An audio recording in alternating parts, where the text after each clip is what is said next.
โอ้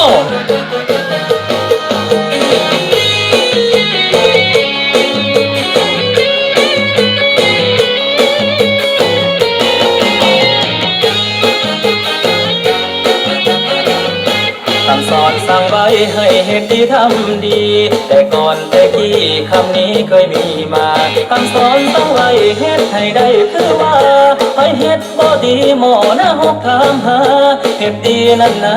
จะได้คืนสวรรค์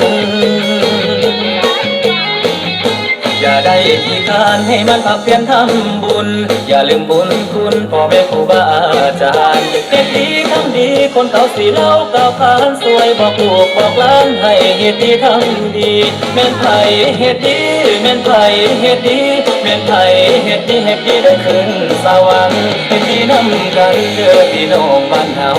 ไผ่เหตุดีนั้นคอยนี่มาแข่งเด้อเจ้าเหตุดีนำกันเด้อหมู่เฮาสิพาไปขึ้นสวรรค์ไปขึ้นสวรรค์เฮาไปขึ้นสวรรค์เหตุดีนำกันเด้อพี่น้องบ้านเฮา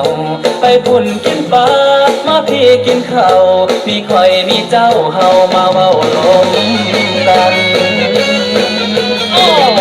ให้เฮ็ดบ่ดีให้เฮ็ดไม่ทำไมผู้น้อยผู้ใหญ่ให้มีจิตใจเพื่อแผ่ให้เฮ็ดดีแล้วมาช่วยเป็นผู้สอนแน่บอกคนต่างๆน้ำแด่ให้เฮ็ดดีทำดีแม่นไผเฮ็ดดีแม่นไผเฮ็ดดีแม่นไผเฮ็ดดีเฮ็ดดีได้ขึ้นสวรรค์เฮ็ดดีนำกันเด้อพี่น้องบ้านเฮา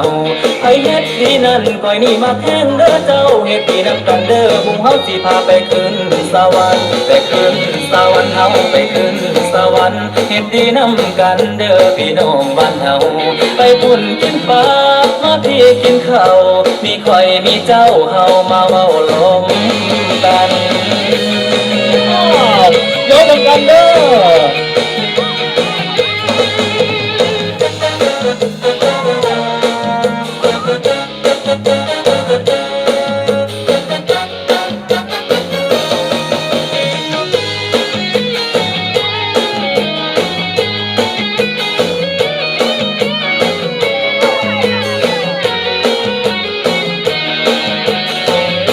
อย่าได้ขี้คานให้มันพักเพียรทำบุญอย่าลืมบุญคุณพ่อแม่ครูบาอาจารย์เหตุดีทำดีคนเขาสีเล่าก้าวขานสวยบอกลูกบอกหลานให้เหตุดีทำดีแม่นไผ่เหตุดีแม่นไผ่เหตุดีแม่นไผ่เหตุดีเหตุดีได้ขึ้นสวรรค์เหตุดีนำกันเด้อพี่น้องบ้านเฮา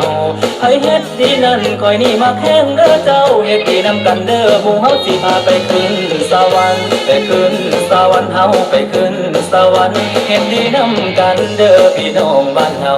ไปพุ่นกินปลามาพี่กินข้าวมีข่อยมีเจ้าเฮามาเว้าลมกันแม่นไผเฮ็ดดีแม่นไผเฮ็ดดีแม่นไผ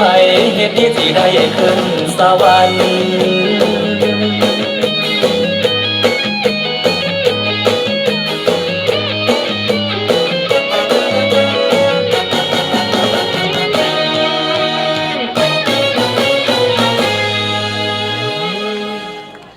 สบายดีเอาก็เดี๋ยวขอใจน้องๆแดนเซอร์เนาะ